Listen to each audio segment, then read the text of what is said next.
나도 날 수 있을 거야. 그래서 이 개구리가 이 목표물을 향해서 나아갑니다. 이 큰 새의 발, 넓적한 발을 앙 하고 물었더니 이 새가 놀라서 이제 부다닥 날개짓하면서 날아가 버리는 거죠. 그랬더니 덩달아 개구리도 이제 신이 나서 하늘을 날게 되는 것입니다.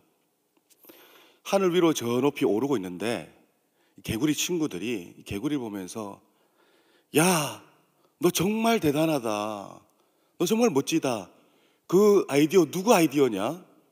누구 아이디어야? 그랬더니 개구리가 입이 건질건질한 거예요. 뽐내고 싶은 거예요.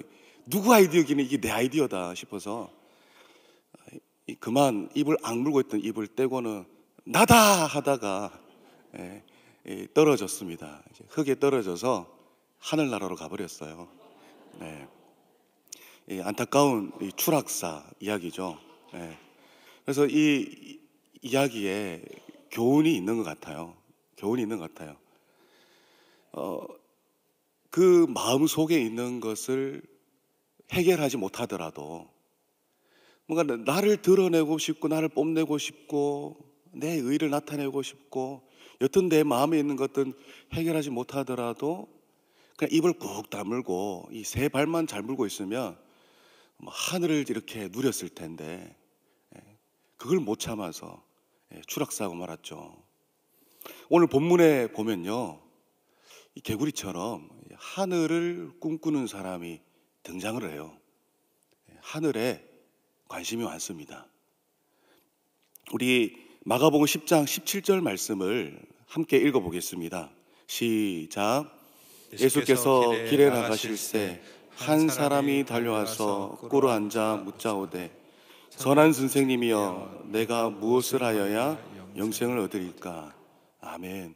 한 사람이 등장하죠. 영생, 하나님의 나라, 하늘나라에 대해서 꿈을 꾸고 있습니다. 예수님께서 길 위에 서 계세요. 그런데 한 사람이, 이 꿈꾸는 한 사람이 예수님 앞에 나와서 무릎을 꿇습니다. 무릎을 꿇고는 선한 선생님이여 내가 어떻게 하여야 영생을 얻으리까? 질문을 하죠. 이 예수님께 나와 무릎 꿇은 이 사람은 누구일까요? 이 복음서에서 이 사람에 대해 기록되어 있는 기록의 어떤 파편들을 모아보면 이 사람에 대해서 이렇게 설명하고 있어요. 마태복음에 보면 청년이라고 말하고 있습니다. 그리고 누가복음에 보면 관원이라고 말하고 있어요. 그리고 우리가 본문에서 잘 알다시피 이 관원, 이 청년은 부자예요. 재물이 많은 부자입니다. 그래서 정리해보자면 이 젊은 나이에 관원이 된 또 부자, 세상에서 남부러울 것이 없는 그런 배경을 가진 사람이죠. 이런 이 청년이 완벽해 보이는 이 청년이 영생에 관한, 그러니까 영생을 소유하고자 하는 그 마음으로, 그러니까 내세도 완벽하게 준비하려고 하는 거죠. 나와서 예수님 앞에 무릎을 꿇습니다. 이 사람, 이 청년의 질문에는 좀 큰 아쉬움이 있는 것 같아요. 애초에 질문 자체가 잘못되었기 때문입니다. 그러니까 내가 무엇을 하여야 라는 질문에는 나의 행위로 영생을 획득할 수도 있다. 그러니까 내가 무엇을 해야 영생을 얻습니까? 라는 질문에는 그러니까 나의 행위로, 나의 어떤 노력으로 영생을 획득할 수 있다라는 이 사람의 그런 이해가 전제되어 있기 때문에 이 질문이 아쉽습니다. 마태복음에 보면요, 이 청년이 이렇게 좀 더 묻죠. 내가 무슨 선한 일을 하여야 영생을 얻으리까? 그러니까 무슨 선한 일을 해야 영생을 얻으리까? 여러분들은 이 질문이 어떻게 생각하시나요? 옳은 질문일까요? 내가 무엇을 해야, 내가 무슨 선한 행위를 해야 영생에 이를까요? 영생을 얻을 수 있을까요? 영생에 도달할 수 있을까요? 질문 자체가 잘못되었죠.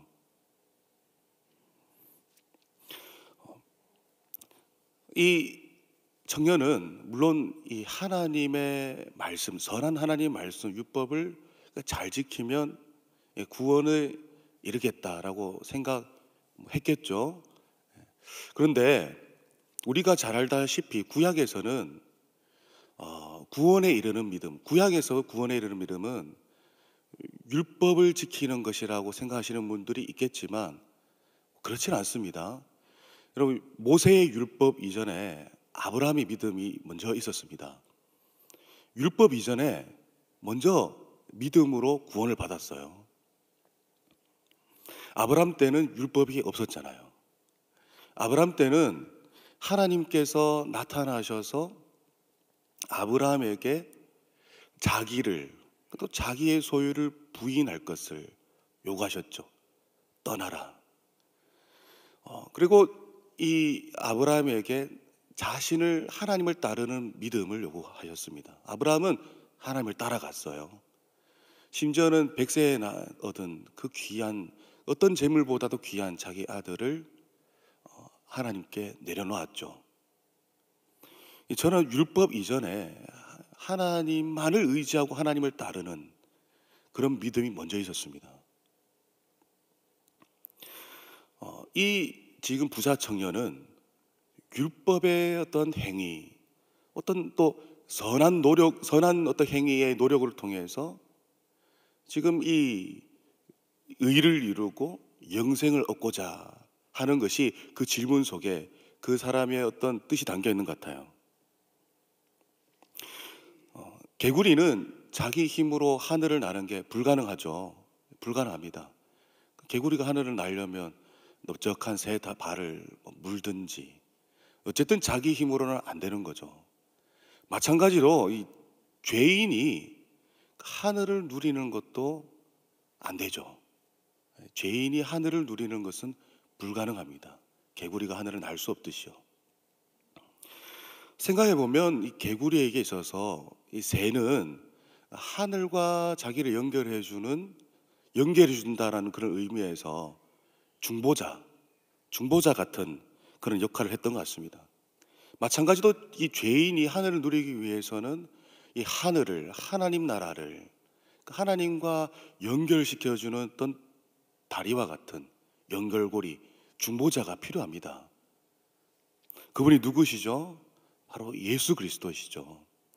이런 생각을 해보게 됩니다. 이 부자 가는 청년이 내가 무슨 선한 행위를 해야, 내가 무엇을 해야 영생을 얻겠습니까? 라는 질문 대신에 영생에 관한 질문을 했을 때요, 나는 나의 노력으로, 나는 이미 선하지 않은 죄인이기 때문에 나의 노력으로 영생을 얻을 수 없으니까 중보자는 누구이십니까? 그리스도는 누구이십니까? 내가 어떻게 해야 그리스도를 따를 수 있습니까? 이런 질문을 했다면 어땠을까라고 생각해 보게 됩니다. 예수님은 이 부자 청년의 영생에 관한 이해를, 그리고 그의 어떤 추구를 아셨습니다. 그래서 이 청년의 표현, 그러니까 예수님이 부르는 호칭, 이 표현, 선한 선생이여라는 이 표현에 반응을 하세요. 굳이 반응을 안 하셔도 되는데 반응을 하시죠. 나를 존경하니까 무릎 꿇고 선한 선생님이여라고 부르는구나, 속으로 생각하고 지나가도 될 문제인 것 같은데, 예수님께서 이 청년에게 네가 어찌하여 나를 선하다 일컫느냐, 하나님 한 분 외에는 선한 이가 없느니라 라고 말씀하세요. 굳이 이렇게 이 사람의 표현에 반응을 하셔요. 굳이 하나님 외에 누가 선하냐, 사람 중에는 선한 이가 없고 오직 하나님뿐만이 죄가 없으시며 선하시다라는 점을 예수님은 강조하고 있으십니다. 따라서 이 자연스럽게 이 청년의 질문, 내 모순을 지적한 셈이 된 것입니다. 내가 무슨 선을 행해야 영생을 얻겠습니까? 라는 질문이 모순된다라는 점을 자연스럽게 꼬집게 되는 거죠. 사람이 어떻게 선하냐? 사람이 어떻게 노력으로 또 선해질 수 있느냐? 하나님만이 죄가 없으시고 선하시다. 예수님은 이어서 우리로 선의 길로 인도하시는 이 하나님의 말씀, 특별히 십계명을 또 언급하면서 이것을 지켜라고 말씀하십니다. 그러자 이 청년이 대답을 합니다. 선생님이여, 이것은 내가 어려서부터 다 지켰습니다. 예수님은 이렇게 고백하는 청년을 사랑하셨어요. 왜냐하면 예수님은 다 아시잖아요. 이 청년이 이 율법을, 이 십계명을 지키기 위해서 어렸을 때부터 어떠한 몸부림이 있었을까? 얼마나 수고하고 노력했을까? 예수님 다 아시잖아요. 그러니까 너무 사랑스럽게 바라보셨습니다. 그리고는 이 청년에게 사랑하는 마음으로 말씀하세요. 내게 아직도 한 가지 부족한 것이 있으니 가서 내게 있는 것을 다 팔아서 가난한 자들에게 주라. 그리하면 하늘에서 보화가 내게 있으리라. 그리고 와서 나를 따르라. 다 팔고, 네가 한 가지 부족한 것이 있는데 다 팔고 가난한 자들에게 나눠주고, 그러면 하늘의 보화가 내게 있을 것이다. 그리고는 와서 나를 따르라. 영생을 이해하는 데 있어서 주요한 포인트죠. 예수님을 따르는 것.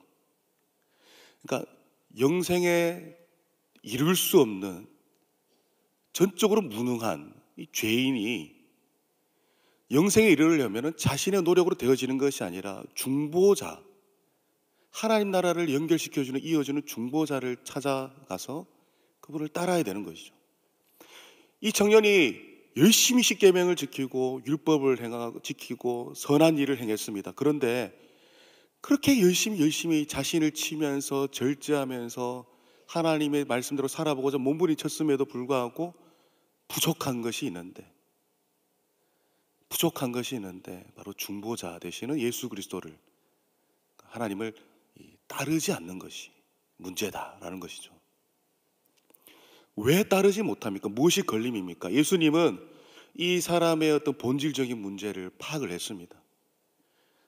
열심히 자신의 의로, 자신의 힘으로 뭔가를 이루려고 계속 노력을 했으나 그 마음 한가운데서는 하나님이 아닌 다른 것을 가득히 채우고 그것을 의지하고 그것을 신뢰하고 바라보고 있었다는 거죠.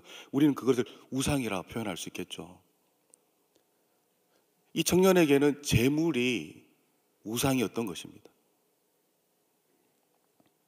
그래서 예수님은 이것이 나에게 나오는데, 하나님께로 나오는데 큰 걸림이 되니까 다 팔아라. 가난한 자에게 주어라. 그럼 나를 따르라. 재물과 겸하여 하나님을 섬기지 말고 하나님 한 분만을 섬겨라. 나를 따르라.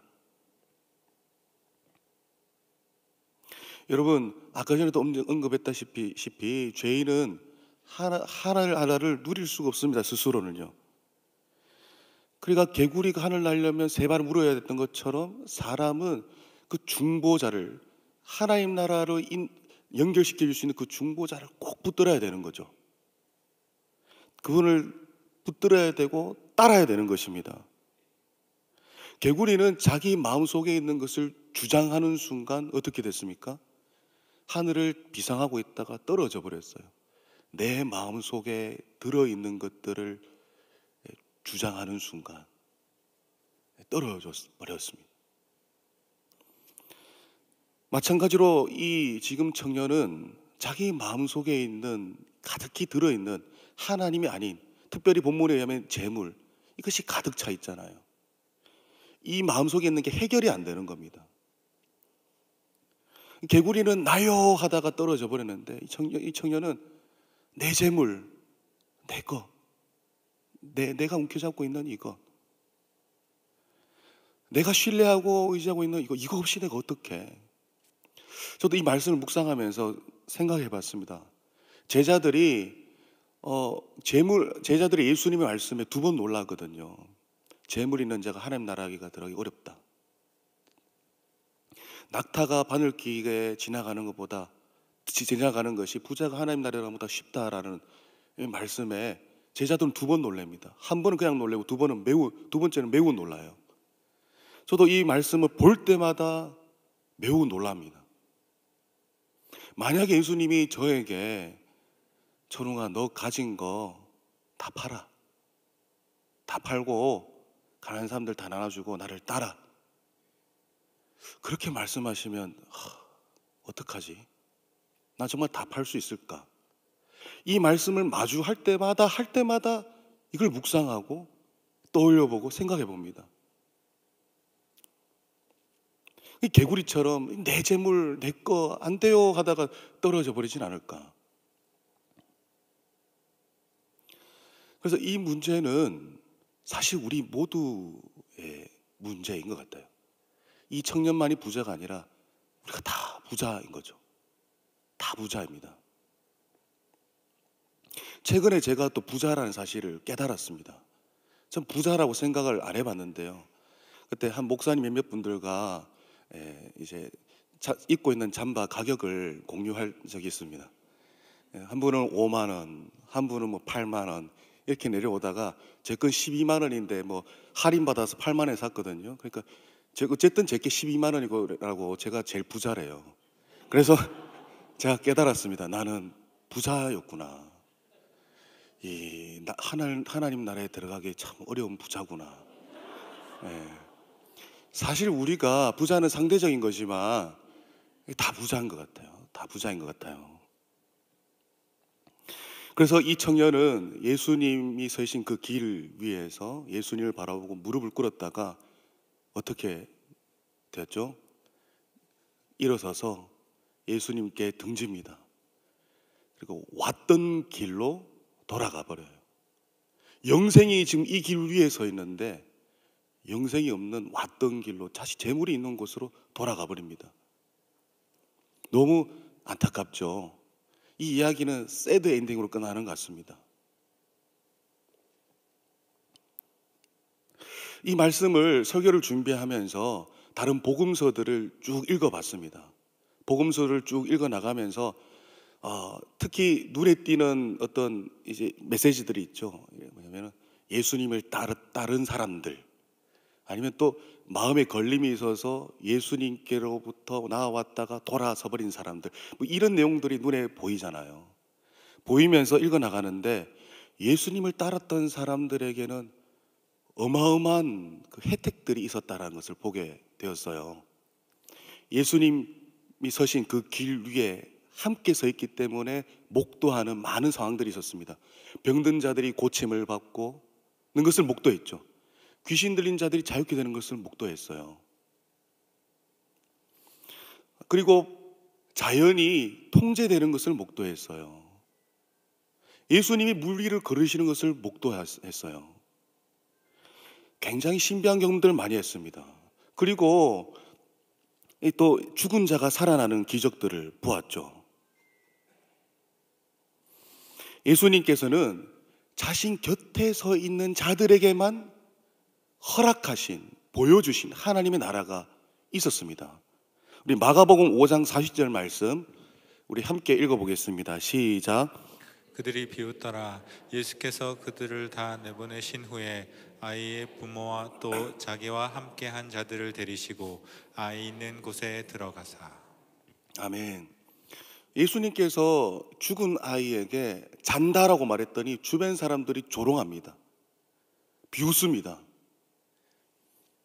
예수님이 서신 그곳에서 저 건너편에서 바라보면서 비웃습니다. 조롱합니다. 그러나 그럼에도 불구하고 믿음으로 예수님이 서신 곳에 곁에 서서 함께 있던 자들에게 어떤 일이 있었습니까? 예수님께서 아이의 부모랑 자기와 함께한 자들을 데리시고 아이 있는 곳에 들어가셨어요.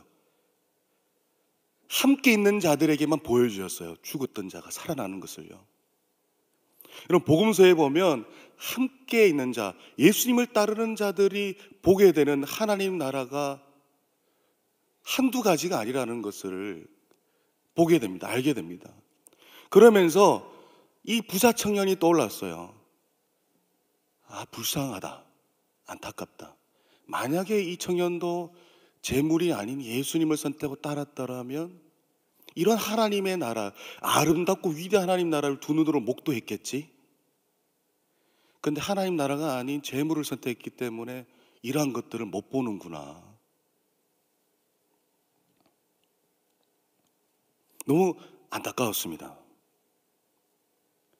그리고 베드로처럼, 베드로가 이런 고백을 하잖아요.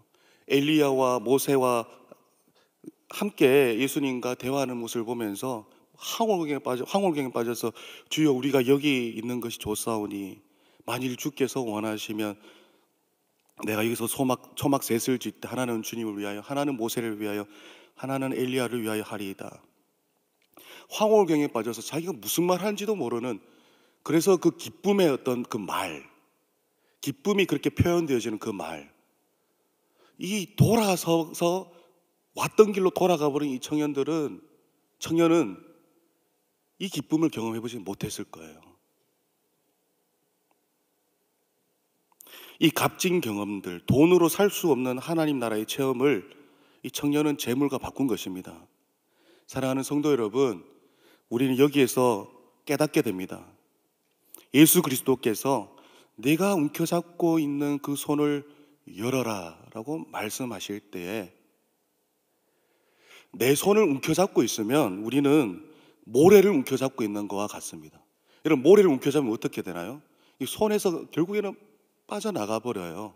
빠져나가 버립니다. 영원하지 않습니다. 영원하지 않는 것을 내가 움켜잡고 있는데 언젠가는 다 손에서 빠져나가 버리게 되는 거죠. 지금 주님께서 그거 열어라고 했을 때 모래 같은 그것을 난 소중히 여기면서 하나님 나라와 이걸 바꿀 수가 없어. 천국의 기쁨과 이걸 바꿀 수가 없어. 계속 움켜잡고 있는 것. 그러면 내가 이걸 내려놓으면 내가 큰 손해를 볼 것 같아요. 삶이 어려워질 것 같아요. 하지만 우리가 믿음의 눈을 열어서 예수님께서 내가 움켜잡은 그 손을 열라라고 하셨을 때 그 손을 열고 움켜잡고 있는 것을 내려놓고 그 손으로 주님을 붙잡을 때, 주님을 붙잡으며 주님께로 나아갈 때 우리 손에 놓인 그 무엇과도 비교도 안 되는 하나님의 나라와 그 체험, 그 기쁨이 비어진 우리 손에 놓이게 될 줄을 믿습니다. 손을 비울 때, 우리 마음을 비울 때 비로소 예수 그리스도께서 그 공간에, 비어진 그 공간에 자신으로 가득 채우시고 이전에 세상 사탕을 빨던 즐거움에서 이 천국 만찬을 즐기는 기쁨으로 참여하게 됩니다. 그래서 예수님은 심령이 가난한 자는 복이 있나니 천국이 그들의 것이며, 예수님이 아닌 다른 것으로 부유해져 있을 때 그것은 영양가도 없고 사실은 영원하지 않은 모래를 쌓아놓는 것 같아요. 근데 결국에는 다 빠져나가 버리죠. 그러나 예수님을 향하여 예수님만을 의지하고 예수님만을 구하고 예수님만을 사모하는 그 가난한 마음 가운데 예수님이 아닌 그 우상들을, 그 예수님께 나아가는데 방해되는 그 걸림들을 다 내려놓았을 때, 비로소 비워져 있을 때 우리는 천국을 경험하게 됩니다. 예수님으로 충만해지게 됩니다. 예수님을 충만할 때 예수님 곁에서 무수하게 표현되어져 있던 하나님의 나라를 목도했던 것처럼 우리도 예수님으로 충만할 때 내 안에서, 내 삶의 영역 가운데서, 우리 교회 가운데서 나타나는, 표현되어진 하나님의 나라를 우리는 목도할 수 있게 되는 것이죠.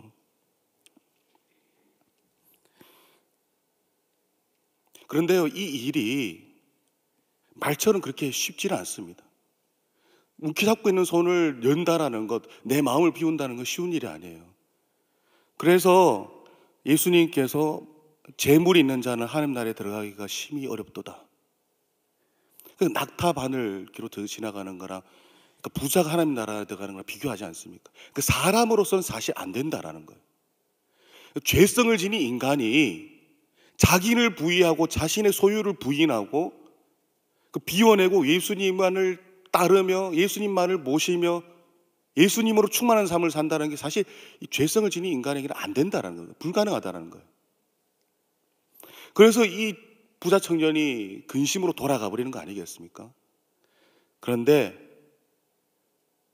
우리에게 이런 비참한 우리의 어떤 상태, 현실 가운데에서도 기쁨으로 소망을 품을 수 있는 것은 예수님께서 이렇게 말씀하셔 끝낸 것이 아니라 우리 마가복음 10장 27절 말씀을 함께 읽어보겠습니다. 시작. 예수께서 그들을 보시며 이르시되 사람으로는 할 수 없으되 하나님으로는 그렇지 아니하니 하나님으로서는 다 하실 수 있느니라. 아멘. 그러니까 사람으로서는 자기와 자기 소유를 부인하는 게 안 돼요. 그런데 하나님으로는 하실 수가 있습니다.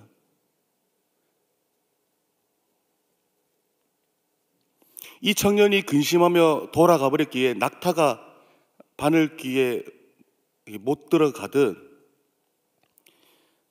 이 부자가 하나님 나라에 못 들어가는 이 새드 엔딩으로 끝나버려서 이 본문은 묵상할 때마다 좀 아쉬움이 있습니다. 그런데요, 여러분, 마태복음 18장에 보면 이 내용이 나오거든요. 부자 청년에 대한 내용이 나와요.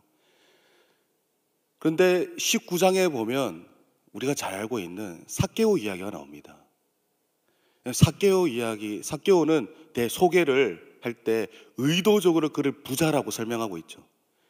의도적으로 그를 부자라고 설명하고 있고 세리장이라고 설명하고 있습니다. 그러니까 부자 중에 찐 부자인 거예요. 세리장이니까요.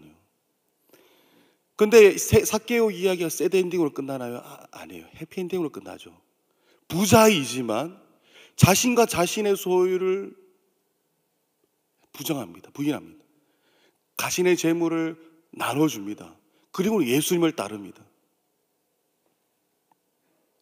하나님이 행하시는 구원의 역사가 삭개오 이야기에는 등장합니다.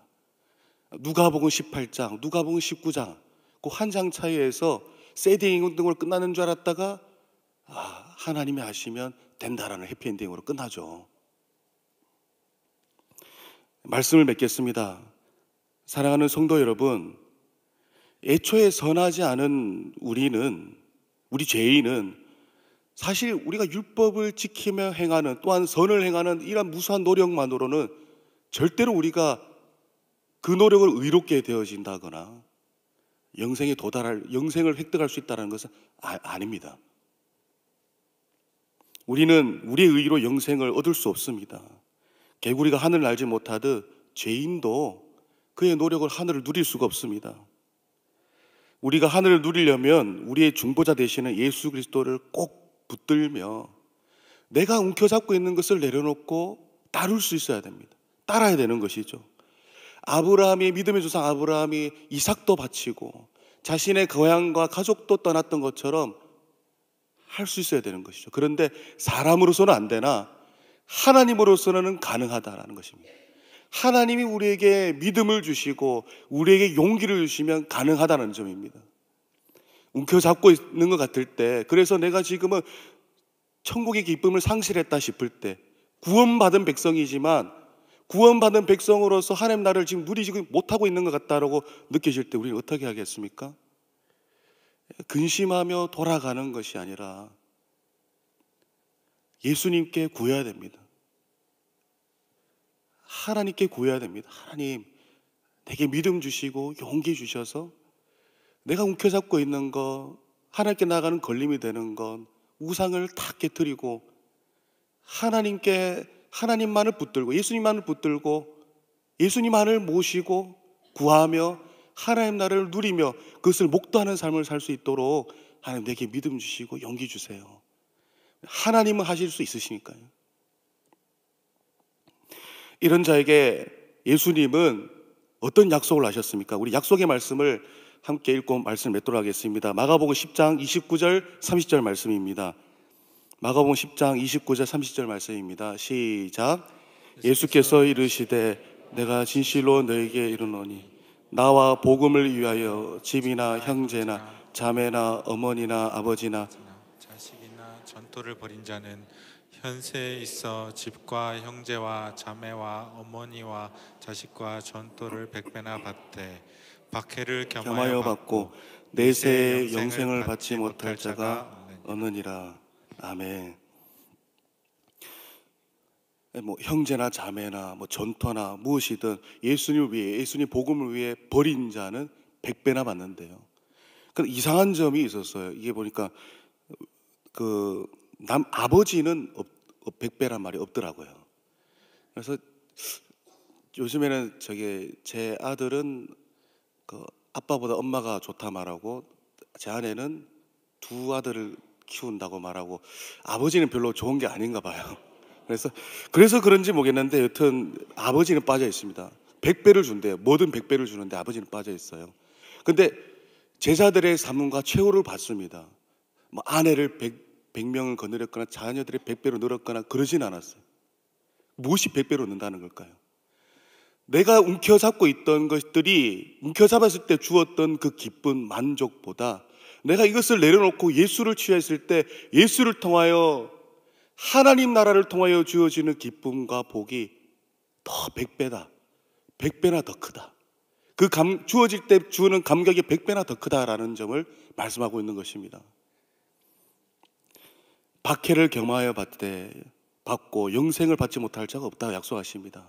사랑하는 성도 여러분, 우리가 예수 그리스도를 붙잡기 위해 내 손에 움켜잡는 것을 날마다 내려놓고, 그러나 힘주시는 하나님이시니 말씀과 기도로 주를 의지할 때 우리 하나님께서 내 손에 예수를 붙드는데 그 내 손에 힘을 다해 주실 것을 믿습니다. 그래서 하나님 나라를 날마다 누리고 풍성한 열매를 맺게 되시는, 그래서 하나님 나라를 날마다 목도하게 되시는 모든 성도님 되시기를 주님의 이름으로 축원합니다. 우리 함께 말씀을 생각하면서 다 같이 기도하겠습니다. 사랑의 하나님, 감사합니다. 하나님, 우리가 하나님의 말씀을 생각할 때에 우리가 가진 모든 것들을 주님 앞에 내려놓습니다. 하나님, 우리에게 은혜를 다하여 주셔서, 믿음을 다하여 주셔서, 용기를 다하여 주셔서 움켜잡고 있는 모든 것들을 내려놓고 오직 예수 그리스도, 우리의 중보자 되시는 예수 그리스도만을 온전히 붙들게 하여 주시고, 심령이 가난한 자가 되어 날마다 그 비어진 마음 가운데 예수로 충만하고 천국으로 충만할 수 있도록, 그래서 우리의 삶 가운데 하나님 나라를 목도하는 삶이 되어질 수 있도록 은혜를 다하여 주시옵소서. 사랑의 하나님, 감사합니다. 하나님, 오늘 말씀을 통하여서 우리로 하여금 예수님을 더 붙들 수 있는 그 믿음과 마음을 주시니 감사드립니다. 우리가 붙들고 있는 것이 어쩌면 부질없는, 그리고 언젠가는 빠져나가버리게 될 모래와 같은 것들임을 고백합니다. 예수님이 아닌 그 모든 것들을 내려놓을 수 있는 믿음과 용기를 다하여 주시고, 오직 예수님만 붙들게 하여 주시고, 예수님 곁에 있던 제자들이 하나님 나라를 경험하였던 것처럼 우리도 날마다 하나님 나라를 목도하고 경험하고 체험케 되어지는 은혜와 복을 다하여 주시옵소서. 주를 위하여 포기하는 자들에게 하나님 100배의 복을 다하여 주시는 그 복을 우리 본모의 모든 성도님들이 누릴 수 있도록 역사하여 주시옵소서. 감사드리며 예수님의 이름으로 기도드립니다. 아멘. 우리 다 같이 교회 소식은 주보를 참고해 주시길 바랍니다. 우리 다 같이 일어나셔서 찬송 286장 찬양 드리겠습니다.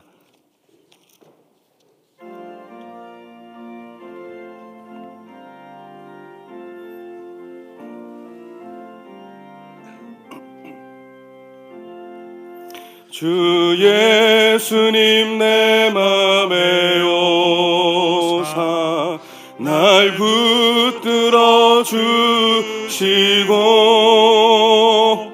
내 마음에 새 힘을 주사 늘 기쁘게 하소서.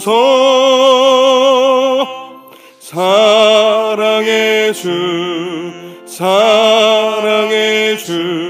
내 마음속에 찾아오사 내 모든 죄 하시고 내 상한 맘 고치소서. 주 예수님 내 맘에 오사 내 손 다하시고 내 무거운 짐 맡아주사 참 평안을 주소서. 사랑의 주 사랑의 주 내 마음속에 찾아오사 내 모든 죄 사시고 내 상한 맘 고치소서. 주 예수님 내 맘에 오사 날 정결케 하시고 그 은혜를 내 맘에 채워 늘 충만케 하소서. 사랑의 주 사랑의 주 내 마음속에 찾아오사 내 모든 죄 사시고 내 상한 맘 고치소서. 주 예수님 내 맘에 오사 내 길 인도하시고 주 성령을 내 맘에 채워 늘 충만케 하소서. 사랑의 주 사랑의 주 내 마음속에 찾아오사 내 모든 죄 사시고 내 상한 맘 고치소서.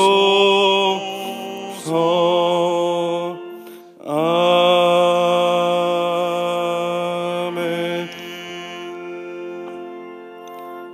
하늘에 계신 우리 아버지여, 이름이 거룩히 여김을 받으시오며 나라가 임하옵시며 뜻이 하늘에서 이루어진 것 같이 땅에서도 이루어지이다.